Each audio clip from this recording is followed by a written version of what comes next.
ربنا هب لنا من ازواجنا وذرياتنا قرة اعین واجعلنا للمتقین اماما. اعوذ باللہ من الشیطان الرجیم. بسم اللہ الرحمن الرحیم. والصلاة والسلام علی رسول الکریم. کل ہم نے دیکھا تھا کہ اللہ تعالیٰ نے خاندان کی تنظیم اور ترتیب کس طرح سے کی ہے، اور ہم اس میں سمجھے تھے کہ مرد کو اللہ تعالیٰ نے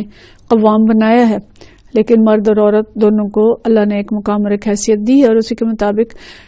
ذمہ داریاں ان کو دی ہیں، اور انہی ذمہ داریوں پر ان سے حساب ہوگا کہ وہ انہوں نے اپنی ذمہ داریاں کیسے ادا کی. تو آج ہم دیکھیں گے کہ ایک اچھا قوام یا ایک اچھے مینیجر کی کیا صفات ہونی چاہیے، اور اس کو کس طرح سے اپنے گھر کو چلانا ہے، اور ہمارے لیے ایک آئینہ ہوگا کہ ہم دیکھیں کہ ہمارے مرد جو ہیں یا ہمارے مرد خود کو یہ دیکھیں کہ وہ اس لحاظ سے کتنے اچھے قوام ہیں. تو یہ ذہن میں رکھیں، اللہ تعالیٰ نے جو فرمایا آج کو ہم دوبارہ پڑھ لیتے ہیں. بسم اللہ الرحمن الرحیم. الرجال قوامون علی النساء بما فضل اللہ بعضهم علی بعض وبما انفقوا من اموالهم، کہ مرد عورتوں پر قوام ہیں اس بنا پر کہ اللہ نے ان کو ان میں سے ایک کو دوسرے پر فضیلت دی ہے، اور اس بنا پر کہ مرد اپنے مال خرچ کرتے ہیں. تو اچھا قوام، اس کو اللہ تعالیٰ نے نگرانی کی ذمہ داری دی ہے، اور حفاظت کی ذمہ داری اس کی ہے، اور کفالت کی ذمہ داری ہے، اور باقی تفصیلات بھی ہم دیکھتے ہیں. لیکن اچھا نگران، اچھا مینیجر وہ ہوگا کہ جو اپنے ادارے کی حفاظت کرے گا، اس کی نگرانی میں وہ ادارہ پھلے اور پھولے گا، اور اپنی جو اس کی صلاحیتیں ہیں، پیداواری صلاحیتیں ہیں، وہ ادارہ پوری طرح سے دکھائے گا، نشوونما پائیں گی وہ صلاحیت. اور حقیقت یہ ہے کہ شوہر یا قوام خاندان میں زیادہ ذمہ دار ہے، اور اگر وہ اپنے فرائض اچھی طرح سے پورے نہ کرے تو کبھی بھی وہ معاشرہ وجود میں نہیں آ سکتا جس کی خیر و برکت سے ساری انسانیت امن عافیت اور خوشحالی پائے. ہمیں ایک مثالی اسلامی معاشرہ مدینہ شریف میں اگر نظر آتا ہے تو وہاں پہ نبی کریم صلی اللہ علیہ وسلم بذات خود موجود تھے، اور صحابہ کرام رضوان اللہ مجمعین نے ان کے سائے میں تربیت پائی، اور بہترین مرد، بہترین قوام اور بہترین شوہر بنے، اور پھر عورتیں میں جو تھیں وہ بھی بہترین بیویاں بنی. تو اس کے نتیجے میں ہم نے ایک خوبصورت معاشرہ اور اس کی تصویر دیکھی. تو اچھے مینیجر کی، اچھے قوام کی صفات کیا ہونی چاہیے؟ اس میں سب سے پہلے ہم نے جو آیت پڑھی تھی سابقہ ایک درس میں کہ وعاشروہن بالمعروف، کہ عورتوں کے ساتھ بھلے طریقے سے رہو، خوشگوار زندگی بسر کرنے کے لیے ذمہ داریاں اس پہ عائد ہوتی ہیں. وہ ان ذمہ داریوں کو جب تک اچھے طریقے سے پورا نہیں کرتا کہ اس کے اندر حسن خلق ہو، نرمی، احسان، کھلے دل سے خرچ دے اپنے گھر والوں کو، ان کی تعلیم و تربیت کرے، ان کے ساتھ اچھی طرح سے پیش آئے، ان کے حقوق کی حفاظت کرے، اپنے گھر کی حفاظت کرے، یہ سب کچھ وہ کرے گا تو وہ اچھا قوام ہوگا. اسی کی ہم انشاءاللہ تفصیل دیکھتے ہیں. لیکن اس سے پہلے ہم ایک حدیث دیکھیں کہ حجۃ الوداع کے موقع پر نبی کریم صلی اللہ علیہ وسلم نے فرمایا یہ کہ لوگوں سنو، عورتوں کے ساتھ اچھے سلوک سے پیش آؤ، کیونکہ وہ تمہارے پاس قیدیوں کی طرح ہیں. تمہیں ان کے ساتھ سختی کرنے کا کوئی حق نہیں سوائے اس صورت کے کہ جب کہ ان کی طرف سے کھلی ہوئی نافرمانی سامنے آئے. تو یہ حدیث مرد کی یعنی اس کی جو ذمہ داری ہے اس کی طرف اشارہ کرتی ہیں کہ اللہ تعالیٰ نے عورت کو ان کے ذمہ داری میں دیا ہے. جیسے قیدی کسی کے قبضے میں جاتے ہیں اور اس کے پابند ہوتے ہیں کہ وہ اس کے ساتھ کیا سلوک کرتا ہے، تو بااختیار مخلوق ہونے کی حیثیت سے عورتیں اگرچہ بااختیار ہیں، لیکن اللہ نے پھر بھی انہیں مرد کی ذمہ داری میں دی ہے، اور ان پہ مرد کی اطاعت جو ہے فرض کی ہے. تو مرد کے لیے لازماً یہ اس کا فرض ہے، اخلاقی، دینی اور معاشرتی فرض ہے کہ ان کے ساتھ ایسا سلوک کرے کہ انہیں کوئی تکلیف نہ ہونے دے، ان کے ساتھ زیادتی نہ کرے، ان کے ساتھ عفو درگزر کرے، ان کے ساتھ عاشروہن بالمعروف کا طریقہ اختیار کرے، بھلے طریقے سے ان کے ساتھ زندگی بسر کرے. کیونکہ نکاح جو ہے وہ ایک قید اور ایک پابندی ہے. قید اس سینس میں نہیں ہے جیسے جنگی قیدی یا دوسرے قیدی ہوتے ہیں، لیکن قید اس طرح سے کہ ایک پابندی ہے جو بہرحال دونوں فریق اپنے اوپر عائد کرتے ہیں. تو اس پابندی کے تحت عورتیں جو ہیں، اللہ تعالیٰ عورتوں کو، یعنی ایک عورت کو مرد کے حوالے کرتا ہے اور اس کی ذمہ داری لگاتا ہے کہ اس کے ساتھ اچھے طریقے سے سلوک کرے. اب اچھا مینیجر کون ہوگا؟ جو زیر دستوں کے ساتھ اچھا سلوک کرے. آپ دیکھیں کہ اگر کسی اسکول کو کوئی پرنسپل ہی ہوتی ہے یا پرنسپل ہوتا ہے اور وہ بہت سخت مزاج کا ہوتا ہے تو اس ادارے کا کیا حال ہوتا ہے. یعنی اگر بات بات پہ ٹیچرز کو، بچوں کو ڈانٹ ٹپٹ، مار کٹائی، مالی ہے، دوسرا عملہ ہے، ان سب کے اوپر سختیاں کرتا ہے تو وہ ادارہ کیسا چلے گا؟ لوگ کام تو کریں گے اس کی سختی کے تحت لیکن اس کے اندر حسن کبھی نہیں آئے گا.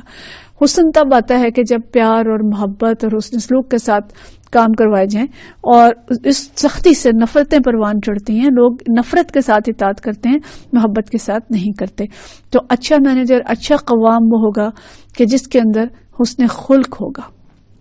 جو خوش اخلاق ہوگا اور جس کا اخلاق بہترین ہوگا. حسن خلق کے بارے میں نبی کریم صلی اللہ علیہ وسلم کی بہت ساری حدیث ہیں. بخاری شریف باب الایمان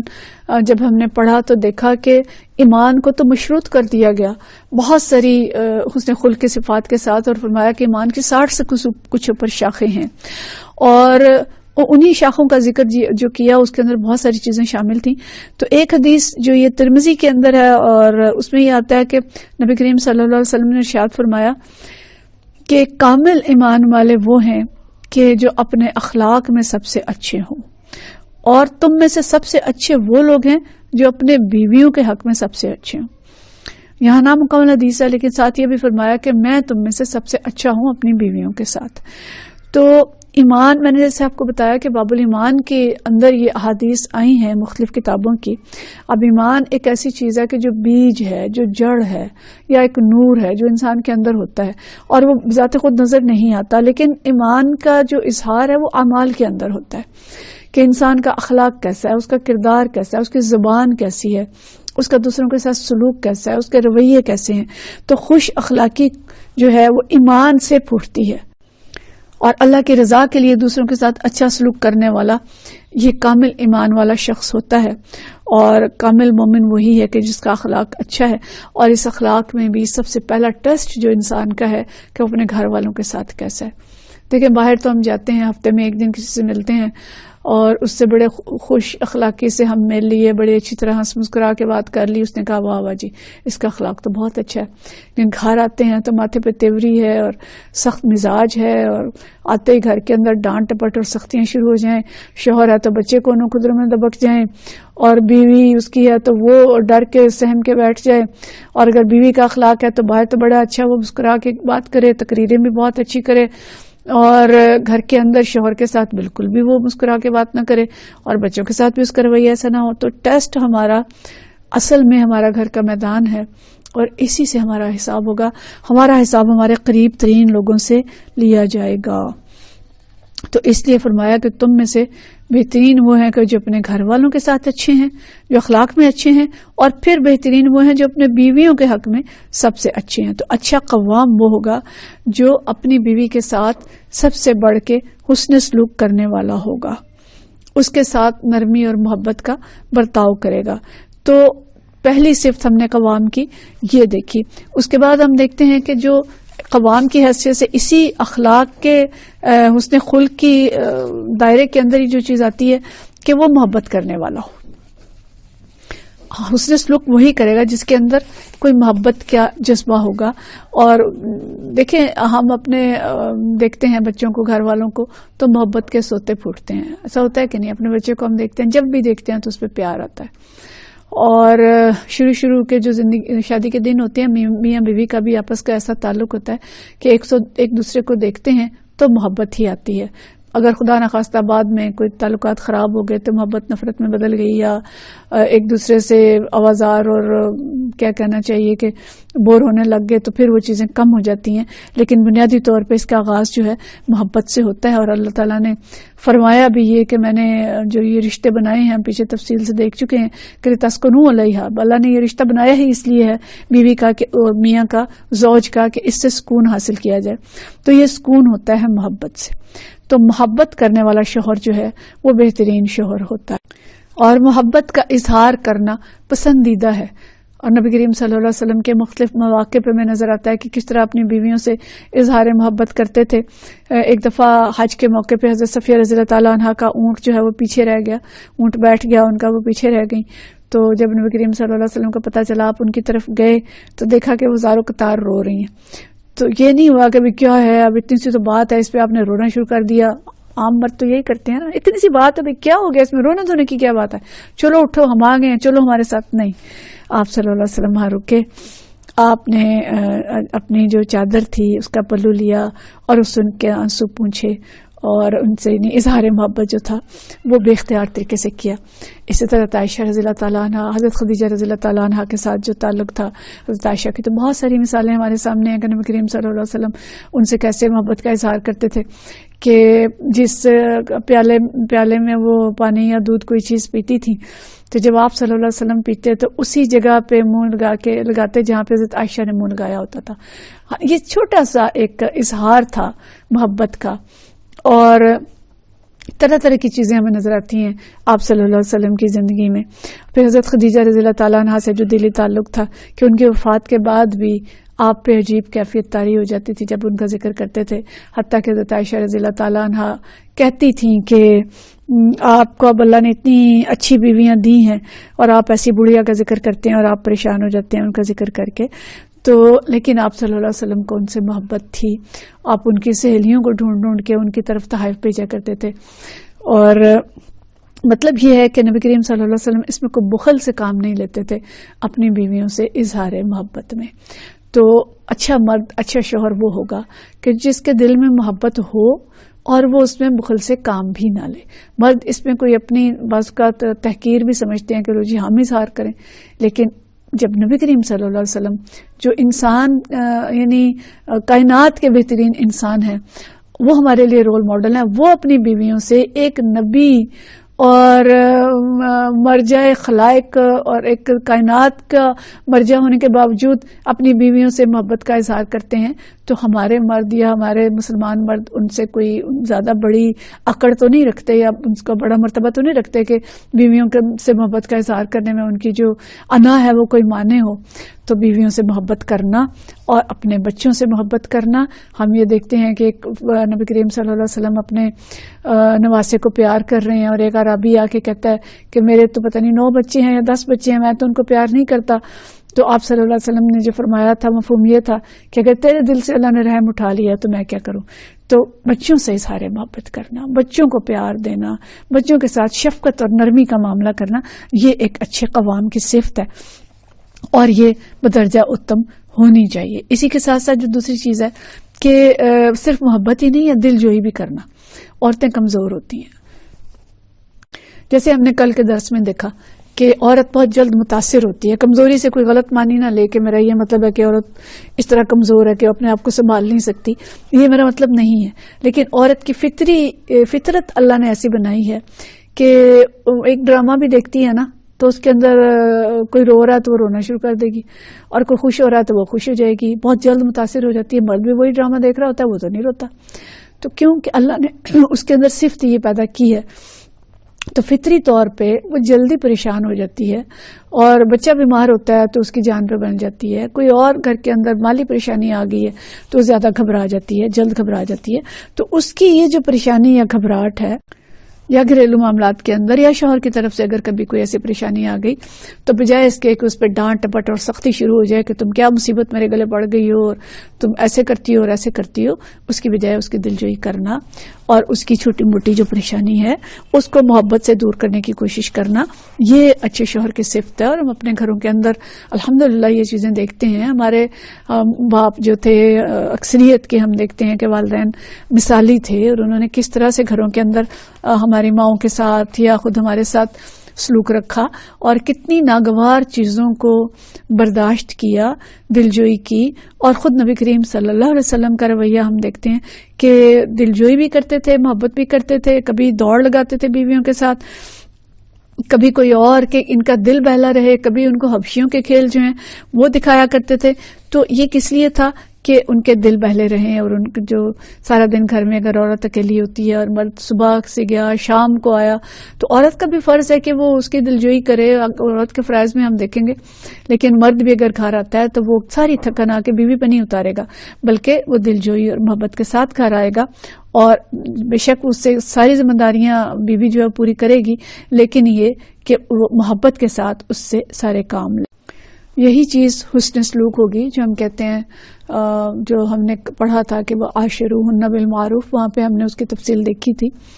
کہ ہم اگر یہ چاہتے ہیں کہ ہماری بیٹی اور بیوی بچی کے ساتھ بہت اچھا سلوک ہو، اس کا شوہر اس کا خیال رکھے، اس کے ساتھ محبت کرے، اس کی دلجوئی کرے، اس کو معاف کرے، نرمی کا سلوک رکھے، تو یہی چیز سارے تقاضے ہیں جو ایک اچھے قوام کے، جو کہ اس کو اپنے گھر کے اندر پورے کرنے چاہیے۔ نبی کریم صلی اللہ علیہ وسلم کا بھی اسی میں ایک بیان ہے کہ کوئی مومن جو ہے وہ صاحب ایمان شخص اپنی مومنہ بیوی سے نفرت نہ کرے، اسے کراہت نہ کرے، اور اگر اس کی کوئی عادت اسے ناپسند ہے تو ہو سکتا ہے کہ کوئی دوسری خصلت اسے پسند آ جائے، یعنی کچھ نہ کچھ کمیاں کمزوریاں تو ہر ایک کے اندر ہوتی ہیں، تو اس کی چھوٹی موٹی کمی کمزوری کو صرف نظر کرنا، اس سے درگزر کرنا، کوئی غلطی ہو جائے تو اس کو معاف کر دینا، معاف کر دینے والوں سے اللہ محبت کرتا ہے۔ سورۃ تغابن کے اندر اللہ تعالیٰ فرماتے ہیں کہ اے لوگو جو ایمان لائے ہو، تمہارے یہ ازواج اور تمہاری بیویاں اور تمہارے بچے اور ازواج اور اولاد جو ہیں یہ تمہارے دشمن ہیں۔ دشمن کس سینس میں کہ اس وقت جو صحابہ کرام ایمان لے آتے تھے اور کبھی بیوی ایمان نہیں لائی، کبھی بیوی ایمان لے آئی یا تو شوہر ایمان نہیں لایا، اور طرح طرح سے ایک دوسرے کو وہ تکالیف اور اذیتیں دیے کرتے تھے، اور اگر ایمان میں وہ ساتھی نہیں ہے تو وہ دشمن ہے، اور اگر ایمان مسلمان بھی ہیں لیکن ایک دوسرے کی مدد نہیں کر رہے دین کے اندر، تو اس لحاظ سے بھی وہ اخوت خراب کرنے والے اور دشمن بنتے ہیں۔ تو اگرچہ انہیں اس لحاظ سے قرار دیا کہ تم ایک دوسرے کے لیے ٹیسٹ ہو، فتنہ ہو، کہ تم ایک دوسرے کی عاقبت میں کس طرح سے اثر انداز ہوتے ہو، لیکن ساتھ ہی فرمایا وَإِن تَعْفُوا وَتَصْفَحُوا وَتَغْفِرُوا فَإِنَّ اللَّهَ غَفُورٌ رَحِيمٌ، کہ اگر تم عفو درگزر سے کام لو، معاف کر دو، تو اللہ غفور رحیم ہے۔ یہ تعفو، تصفحوا وتغفروا، سمجھے کہ ایک ہی بات کو تین انداز میں اللہ تعالیٰ نے فرمایا ہے کہ درگزر کر دو، معاف کر دو، نظر انداز کر دو، چشم پوشی کر لو۔ تو مطلب کیا ہے کہ یہ ہے تو صحیح ایسی بات کہ کبھی اولاد کے کاموں میں پڑھ کے انسان اپنی عاقبت سے غافل ہو جاتا ہے، اور عورتیں تو خاص طور پہ ذرا بچے نے پیشاب کر دیا تو انہوں نے نماز چھوڑ دی، اور کبھی بچہ بیمار ہو گیا، میاں بیوی ہسپتال لے گئے، نماز چھوڑ دی، اور اولاد کے لیے پیسہ کمانے میں ہی اتنی بعض اوقات غلطیاں کر جاتے ہیں کہ اس کی خاطر حرام کمانے لگ جاتے ہیں، تو اپنے آپ کو دوزخ کا مستحق کر لیا۔ تو یہ ازواج اور اولاد اس لحاظ سے دشمن ہیں کہ ان کی محبت میں انسان بہت سارے غلط کام کر جاتا ہے، لیکن اس صورت میں بھی ان پہ سختی کرنے کی اجازت نہیں ہے، کہ ہم اس کا ادراک تو کریں کہ ہمیں ان کی محبت میں کوئی غلط کام نہیں کرنا، لیکن ان کے ساتھ کوئی سختی نہیں کر سکتے بلا وجہ، ان کی مار کٹائی، ان کے ساتھ تشدد کسی بھی نوعیت کا۔ تو اچھا شوہر وہ ہوگا، اچھا قوام وہ ہوگا کہ جس کا معاملہ گھر کے اندر عفو درگزر کا معاملہ ہوگا، وہ بیوی اور بچوں کے ساتھ نرمی اور شفقت کا رویہ رکھے گا، بات بات پہ مار کٹائی نہیں کرے گا، سختی نہیں کرے گا، اپنے گھر کے جو نظام ہے اس کو سختی کے ساتھ چلائے گا نہیں۔ آج بہت ساری سٹریسز ہیں معاشرے کے اندر، بہت ڈپریشنز ہیں، کیونکہ ایک تو ویسے ہجان خیزی اتنی ہے جس نے گھروں کے اندر پریشانیاں پیدا کر دی ہیں، اس کے ساتھ جو یہ مہنگائی ہے اور معاشی پریشانیاں ہیں، برکتیں زندگی سے اٹھ گئی ہیں، کیونکہ ہم اپنے اسلامی اور فطری طرز زندگی سے دور ہوتے جا رہے ہیں، زندگی کے اندر جو تعیشات ہیں وہ زیادہ ہیں، اخراجات پورے نہیں ہوتے، اور اس کی بنا پہ گھر کے اندر بہت ساری لڑائیاں ہوتی ہیں۔ مرد تھک کار کے گھر آتا ہے تو عورت کی ڈیمانڈ کچھ اور ہوتی ہے، اس کے خرچے پورے نہیں ہو رہے ہوتے، وہ تقاضے کرتی ہے، اور اس طرح کے اور گھریلو جھگڑے ہیں ساس اور بہو کے اور نندوں اور بھابھیوں کے، اور بہت سی چیزیں ہیں جو اس وقت معاشرتی دباؤ پیدا کر رہی ہیں اور سٹریسز پیدا کر رہی ہیں۔ تو ان سٹریسز کے اندر اچھا شوہر اور اچھا بیوی وہ ہوں گے جو اپنے آپ کو سنبھال کے رکھیں گے، اپنے آپ کو اپنے جذبات کے حوالے نہیں کریں گے، اور ایک دوسرے کے ساتھ حسن سلوک کریں گے، خاص طور پہ مرد۔ اور مرد اگر گھر سے باہر سے تھکا ہارا آئے اور گھر میں آتے ہی اپنی تھکن آ کے بیوی اور بچوں پہ اتارے گا تو گھر کبھی بھی اچھے طریقے سے نہیں چلے گا، اور چھوٹی چھوٹی باتوں پہ لٹ اٹھا لینے والے اور بیویوں کی مار کٹائی کرنے والے اور گھریلو تشدد کرنے والے مرد اچھے مرد نہیں ہیں۔ نبی کریم صلی اللہ علیہ وسلم کے پاس شکایات آئیں بیویوں کی کہ شوہر جو ہیں وہ مارتے ہیں، تو آپ صلی اللہ علیہ وسلم نے حکم دیا کہ بیویوں کو ہرگز نہ مارو، تو آپ یعنی آپ اس پہ آپ صلی اللہ علیہ وسلم کی 11 بیویاں تھیں، آپ نے کبھی کسی پہ ہاتھ نہیں اٹھایا، اس حسنہ تمہارے سامنے یہی ہے. تو آپ صلی اللہ علیہ وسلم نے صحابہ کو یہ ہدایت فرمائی کہ بیویوں کو ہرگز نہ مارو. تو صحابہ نے بالکل ہاتھ روک لیے، لیکن کچھ ہی دن گزرے تھے کہ حضرت عمر رضی اللہ تعالیٰ عنہ حاضر ہوئے اور فرمایا کہ یا رسول اللہ صلی اللہ علیہ وسلم آپ نے ہدایت فرمائی ہے کہ بیویوں کو نہ ماریں. تو لوگوں نے بیویوں پر بالکل ہی سختی کرنی چھوڑ دی ہے، اور نتیجہ یہ ہے کہ عورتیں دلیر ہو گئی ہیں اور شوہروں پر حاوی ہونے لگی ہیں. تو یہ سن کر آپ نے پھر مارنے کی اجازت دے دی، اور اس اجازت کے بعد ایک یا 2 دن کے بعد ہی بہت سی عورتیں آئیں اور انہوں نے شکایت کی کہ شوہروں نے ہمیں اس طرح سے مارا ہے. تو آپ صلی اللہ علیہ وسلم ممبر پہ تشریف لے گئے اور آپ نے فرمایا کہ محمد کے گھر والوں کے پاس بہت سی عورتیں اپنے شوہروں کے مارنے پیٹنے کی شکایتیں لے کر پہنچی ہیں، اور جن لوگوں نے ایسا کیا وہ تم میں سے اچھے لوگ نہیں ہیں. تو اچھے کون ہیں؟ کہ جو مارتے نہیں ہیں بیویوں کو، جو تشدد نہیں کرتے، جو سختی سے گھر کے معاملات کو نہیں چلاتے بلکہ نرمی اور عفو درگزر کا معاملہ اختیار کرتے ہیں. آج اگر عورت کو باہر نکلنا پڑا ہے اور گھریلو تشدد روکنے کے لیے قوانین بنانے پڑے ہیں تو اس کی وجہ کیا ہے کہ مغرب کا مرد تو جانتا ہی نہیں کہ اللہ کے احکام کیا ہے، اور وہاں تو عورت کی پٹائی بوائے فرینڈ بھی کرتا ہے اور شوہر بھی کرتا ہے، اور معاشرے کے اندر بہت زیادہ اعداد و شمار ہم سے کہیں زیادہ ہیں. لیکن مشرق کے مرد کو، ایک مسلمان مرد کو تو اللہ نے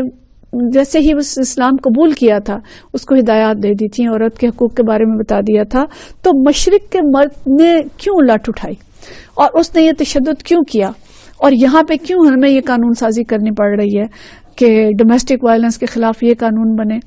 اور دفاتر کے اندر تشدد کے خلاف یہ قانون بنے؟ کیوں؟ جب ایک مسلمان مرد اللہ کے احکام کی پابندی کرنے والا ہوگا تو نہ گھر کے اندر تشدد کرے گا، نہ وہ دفاتر کے اندر عورت پہ کسی طرح کا بھی جنسی یا جذباتی یا کسی بھی قسم کی ہراسمنٹ کا موجب بنے گا. تو اصل وجہ کیا ہے کہ ہم نے دین اسلام کو پس پش ڈال دیا ہے اور ہم اس کو نہ سیکھتے ہیں، نہ سمجھتے ہیں، نہ پڑھتے ہیں. تو ہم اسی لیے ہم نے یہ سلسلہ شروع کیا ہے کہ ہم دین اسلام کو اس حوالے سے سمجھیں. تو مردوں کے لیے لازم ہے کہ وہ یہ پڑھیں اور جانیں اور سمجھیں کہ اچھے قوام کی صفات کیا ہیں. پھر اسی طرح سے مرد پہ جو اگلی اہم ذمہ داری ہے کہ وہ عورت کو اور اپنے بچوں کو مشاورت میں شریک کرے. وہ امرہم شاور بینہم جو ہے یہ ہر ایک کے لیے ہے کہ اپنے گھریلو مشورے بھی، اپنے تنظیمی مشورے بھی، کام بھی مشاورت کے ساتھ کرتے ہیں. اچھا مینیجر وہی ہوتا ہے کہ جب ادارے کے اندر کوئی اہم کام پڑتا ہے تو ادارے کی میٹنگ بلا لیتا ہے اور پھر سب مل کے طے کرتے ہیں کہ اچھا اس وقت یہ مہم پیش آنے والی ہے یا یہ کام ہے، اس کو ہم کس طرح سے ڈیل کریں گے. دورہ آنے والا جی کسی سینئر کا، تو پھر ہم کیا کریں گے؟ سارے عملے کو اکٹھا کرتا ہے اور انہیں ہدایات دیتا ہے اور ان سے مشورہ کرتا ہے کہ ہم کیا کریں گے. تو اسی طرح کا اچھا شوہر بھی وہ ہوگا کہ جو ہر اہم بات پہ مشورہ کرے گا. اگرچہ جو بھی فیصلہ طے ہوتا ہے اس پہ سب مل کے عمل کریں گے، شوہر اپنے فیصلہ بھی نافذ کر سکتا ہے، لیکن اگر اس کو مشاورت کے ساتھ کرے گا تو گھر کی فضا بہت اچھی رہے گی. اور ہم نے اس چیز کو دیکھا کہ اچھے شوہر جو ہیں وہ ایک گاڑی لینے سے پہلے بھی اپنی بیوی سے، اپنے بچوں سے مشورہ کرتے ہیں. یعنی ہم نے ایسی مثالیں دیکھی ہیں کہ ایک گھر میں ہم نے دیکھا کہ ایک میٹنگ ہو رہی تھی تو پوچھا بھی کیا ہو رہا ہے آج، کیوں سب اکٹھے ہیں؟ تو پتا چلا جی پہلی گاڑی خراب ہو گئی ہے، ہم نئی گاڑی لینے لگے ہیں. اور ابو نے سب کو اکٹھا کیا. ایک بچے نے بولا کہ ابو نے سب کو اکٹھا کیا، ہم سب بیٹھ کے مشورہ کر رہے ہیں کہ ہم نے کون سی گاڑی لینی ہے. اور ابو ظاہرہ لیں گے وہی جتنی ان کی استطاعت ہے جو وہ لے سکتے ہیں، لیکن گھر کے اندر ایک بڑی اچھی فضا جو ہے وہ قائم ہو گئی. تو اچھا شوہر وہ ہوتا ہے، اچھا قوام وہ ہوتا ہے کہ جو اچھے بیویوں سے بھی اور بچوں سے بھی مشورہ لے. بچوں کے رشتوں کے معاملات ہیں ان کے زبردستی نہ کی جائے، میاں بیوی مل کے فیصلہ کریں. گھر کی ڈیکوریشن کا مسئلہ ہے، گھر بنانے کا مسئلہ ہے، گھر چینج کرنے کا مسئلہ ہے، گھر کے اندر کوئی بھی چیز ہے تو چھوٹی چھوٹی باتیں ہوں گی، اگر مل کے مشورہ کر کے کریں گے تو گھر کی فضا بہت اچھی ہو جائے گی اور اللہ تعالیٰ اس چیز کو پسند کرتا ہے. اور نبی کریم صلی اللہ علیہ وسلم کی سنت یہ ہے کہ مشورے کیے جائیں اور اللہ کا حکم یہ ہے کہ مشورہ کیا جائے. پھر اسی طرح سے ایک اہم ذمہ داری جو ہے وہ یہ ہے کہ نان نفقہ جو ہے گھر والوں کو ضرورت کے مطابق مہیا. اللہ تعالیٰ نے عورت کو اس دوڑ دھوپ سے الگ رکھا ہے تاکہ وہ گھر کے اندر اچھی طرح سے ذمہ داری ادا کرے. تو اچھا شوہر وہ ہوگا کہ اگر وہ گھر کے اندر اپنی ذمہ داریاں ادا کر رہی ہے، اس کے بچوں کو پال رہی ہے، پوس رہی ہے، اس نے گھر کا نظام چلایا ہوا ہے، اس کے کچن کا نظام چلا رہی ہے، سارے کام کر رہی ہے، تو خرچ میں اس کو تنگی نہ دے، جتنی اس کی حیثیت ہے اس کے مطابق بخل سے کام نہ لے، اس کو جتنی ضرورت ہے اتنا گھر کے لیے اور اپنی ضروریات کے لیے خرچ دے، اس کو اچھا لباس، اچھی اس کی جو خواہشات ہیں ان کو اچھے طریقے سے پورا کرے۔ اور ہم دیکھتے ہیں ہمارے گھرانوں کے اندر ہمارے جو بیشتر مرد ہیں الحمدللہ وہ اس کام کو بہت اچھی طرح سے کرتے ہیں۔ اچھے باپ اور اچھے شوہر جو ہیں ان کی بیویوں نے بڑے اچھے کپڑے بھی پہنے ہوتے ہیں، بڑے اچھے زیورات پہنے ہوتے ہیں، ان کے گھر بڑے صاف ستھرے اور بڑے یعنی گھروں کے اندر ساری ضروریات وہ مہیا کرتے ہیں، اپنے بچوں کو اچھے اداروں کے اندر پڑھاتے ہیں، ان کو اچھی تعلیم دیتے ہیں، ان کی فیسیں دیتے ہیں، سب کچھ کرتے ہیں۔ لیکن جو بخیل مرد ہوتے ہیں وہ بخل سے کام لیتے ہیں، لہٰذا ان کے گھر کا نظام جو ہے وہ خراب ہوتا ہے۔ تو بیوی کی حیثیت کوئی مزدور کی نہیں ہے کہ وہ آپ کے گھر کی حفاظت کرے اور آپ کو بس اتنی اجرت دے دیں جتنا اس نے کام کیا ہے، بلکہ وہ مرد کی معاون ہے، اس کی باعزت رفیق ہے، اور دونوں رفیقوں نے اللہ کے حکم کے مطابق اپنے کاموں کی تقسیم کی ہے، تو مرد کی ذمہ داری ہے کہ وہ اس کو خرچ میں تنگی نہ دے۔ رسول اللہ صلی اللہ علیہ وسلم نے فرمایا کہ 1 دینار تو وہ ہے جو تم خدا کی راہ میں خرچ کیا، 1 دینار وہ ہے جو تم نے کسی آزاد غلام کو آزاد کرانے میں صرف کیا، 1 وہ ہے جو تم نے کسی فقیر کو صدقے میں دیا، اور 1 دینار وہ ہے جو تم نے اپنے گھر والوں پر صرف کیا۔ تو آپ صلی اللہ علیہ وسلم فرماتے ہیں کہ ان میں سب سے زیادہ اجر و ثواب اس دینار کے خرچ کرنے کا ہے جو تم نے اپنے گھر والوں پر صرف کیا۔ یہ مسلم کی حدیث ہے، ٹھیک ہے۔ اور پھر آپ صلی اللہ علیہ وسلم نے فرمایا، ابو داؤد کی حدیث ہے کہ ہم حضرت معاویہ فرماتے ہیں، ان کا بیان ہے کہ میں نے رسول اللہ صلی اللہ علیہ وسلم سے پوچھا کہ ہم میں سے کسی شوہر پر اس کی بیوی کا کیا حق ہے؟ آپ نے فرمایا کہ جب تم کھاؤ تو اسے کھلاؤ، جب تم پہنو تو اسے پہناؤ، اور اس کے چہرے پر نہ مارو اور اس کو بد دعا نہ دو، اور اگر اس سے کبھی ترک تعلق کی نوبت آئے تو گھر ہی کے اندر کرو۔ مطلب نہیں کہ ذرا سی بات پہ اسے گھر سے نکال دو، میکے بھیج دو، جاؤ تم نے مجھے تنگ کر دیا چلی جاؤ۔ ایسے شوہر بھی دیکھے ہیں، جب بھی گھر والوں سے خرچہ لے کے آؤ اپنے میکے سے خرچہ نہیں لاتی تو اسے کہتے ہیں وہیں رہو۔ تو یہ ساری جو چیزیں ہیں یہ ایک گھٹیا قوام کی اور ایک گھٹیا مرد کی یہ صفات ہیں۔ اچھا مرد وہ ہوگا کہ جو ہر طرح سے دلجوئی کرے گا، خیال رکھے گا اور تمام ضروریات اپنے گھر والوں کی پوری کرے گا۔ اس کے ساتھ ساتھ اگلی اہم ذمہ داری جو اللہ تعالیٰ عائد کرتے ہیں کہ یا ایھا الذین آمنوا قوا انفسکم واہلیکم نارا، کہ اپنے آپ کو، ایمان والو، اپنے آپ کو، اپنے گھر والوں کو جہنم کی آگ سے بچاؤ۔ تو مومن مرد اور مومن عورت دونوں کی ذمہ داری یہ ہے کہ خود کو بھی جہنم کی آگ سے بچائیں اور اپنے اہل خانہ کو بھی، اور سب راعی ہیں اور سب مسئول ہیں، ان سے حساب لیا جائے گا کہ انہوں نے اپنے گھر والوں کے لیے کیا کیا۔ تو گھر والوں کی اچھی دینی اخلاقی تربیت کرنا یہ شوہر کی بھی ذمہ داری ہے اور بیوی کی بھی ذمہ داری ہے۔ ایک شوہر اگر تہجد کے وقت اٹھتا ہے اور بیوی کو جگاتا ہے تو حدیث کے اندر آتا ہے کہ جب وہ اپنی بیوی کو جگاتا ہے اور دونوں مل کے 2 رکعت نماز پڑھتے ہیں تو شوہر کا نام ذکر کرنے والوں میں اور بیوی کا نام ذاکرات میں لکھ لیا جاتا ہے، اور اگر نہیں اٹھتا ایک دوسرے کے منہ پہ پانی کا چھینٹا مار کے اٹھاتے ہیں تو دونوں کے درجات جو ہیں بلند ہو جاتے ہیں۔ اس طرح کا تعاون گھر کے اندر مطلوب ہے شوہر اور بیوی کا کہ اپنے بچوں کی بہترین تربیت کا انتظام کریں، اور تمام تر تربیت کے ساتھ ساتھ انہیں اچھے اخلاق کی تربیت سے آراستہ کریں، اچھا شوہر بننے کے اور اچھی بیوی بننے کی تربیت بھی اپنے بچوں کو دیں۔ احساس ذمہ داری ہمارے اندر دونوں کے اندر، مرد اور عورت دونوں کے اندر ہونی چاہیے۔ اور پھر ادارے کی حفاظت اور بقا یہ بدرجہ اولا ذمہ داری ہے شوہر کی، وہ اپنے خاندان کی حفاظت کا بندوبست کرے، ہر طرح کے بیرونی خطرات سے اس کا گھر ایسا ہو کہ جس کی حفاظت جس میں اس کی عورت کی ہو سکتی ہو، بیوی کی ہو سکتی ہو، گھر کو حصن اور قلعہ جو قرار دیا وہ شوہر کی بنا پہ قرار دیا، اہل خاندان کی بنا پہ قرار دیا، تو اپنے ادارے کی حفاظت کا